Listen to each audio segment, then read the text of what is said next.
Hi, this is Eirik of Brute Norse. Here's a little video about one of my personal pet peeves, that is Vikings in popular culture. Helvete, 95% of the time it sucks. And you know what? There are still dorks out there on that sinking ship willing to waste their time and your time on all the anachronisms in Viking television and cinema. But I don't have time for that, and nor do you. Only knowledge can turn life's unbearableness into a weapon. It is not the Brute Norse motto, but it comes pretty damn close. And I'm gonna weaponize my spite to bring you some movies that I genuinely enjoyed, and should be watched by every movie buff out there, given that you have at least a passing interest in Vikings and the legacy of Norse culture. We may not have the equivalent of Taxi Driver 2001, but it's not all bad. Here's 5 great Viking movies. Let's start out with a no-brainer. Hrafnin Flügger from 1984.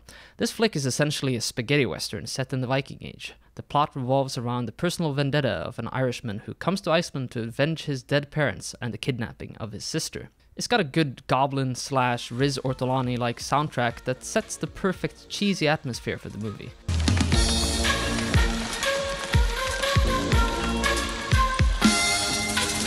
This is actually the first film in Hrafn Gunnlaugsson's Viking trilogy. The second movie isn't too shabby, but the third is, well, what it is. It also stars Helgi Skulason, who's like the Lee Van Cleef of Viking movies. A kind of mifune to Gunnlaugsson's poor man's Kurosawa. It's got some great one-liners, and should go well with cowboy aficionados as well as connoisseurs of samurai cinema. Þungur hnífur. Second, we have Útlægin from 1981. Another Icelandic movie, and this is a nice little murder mystery steeped in smoky darkness with low-key supernatural elements. In terms of realism, this is by far the best Viking movie ever made. That being said, it's a little dated, but it's nice to see a fairly faithful depiction of Norse peasant society for a change. The plot is a little bit confusing, and as you can see, the clone-like similarity between the characters doesn't help much. It's based on the Icelandic outlaw saga of Gisli Súrsson, so I recommend familiarizing yourself with the basic plot before you actually go and see the movie. Alfred the Great, 1969. Michael York gives a stellar performance as the King of Wessex in this Freudian melodrama involving a blatant cuckolding of the Anglo-Saxons by some crude but oddly romantic Danish invaders. Your Christ cannot be like our love god Frey. When maids see him, they blush. Alfred struggles to mediate between the passions of his primal masculinity and the restraint demanded of him as a man of God. This exaggerated contrast between the Norse and Anglo-Saxon cultures makes for interesting storytelling. Now, I know that Alfred probably had his personal demons, but the plot sort of makes me feel like this is a belated coming-of-age film about what is apparently a grown-ass man.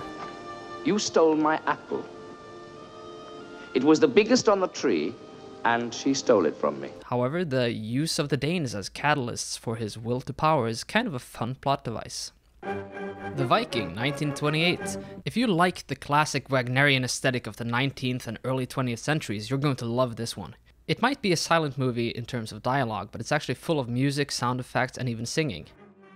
The Viking in question is, of course, Leif Erikson, who is pretty much the only Viking-era personality who is known or cared about by a general American audience.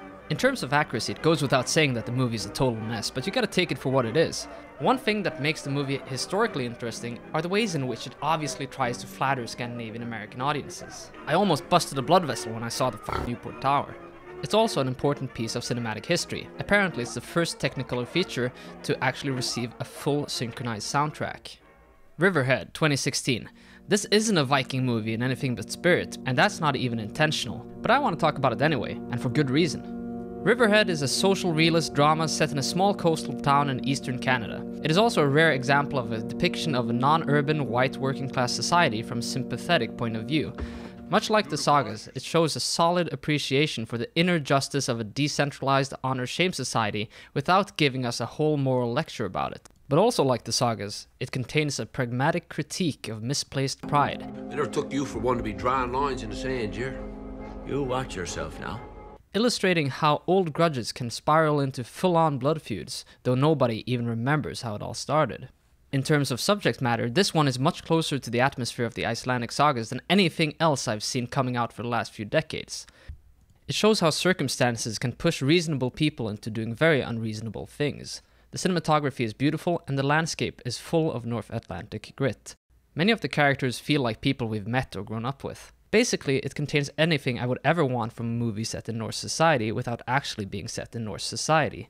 The movie was written and directed by Justin Oki, and it was his debut as a feature filmmaker. But it's actually his third movie if we include Short's Flankers and The World is Burning. They all share a common local theme and are well worth watching. If you grew up in a small, rough town and got your ass handed to you a couple of times, you're gonna appreciate his films. There's nothing wrong with pointing out how or why there are so many awful historical films out there, but there are no producers sitting out there taking notes and listening to our complaints.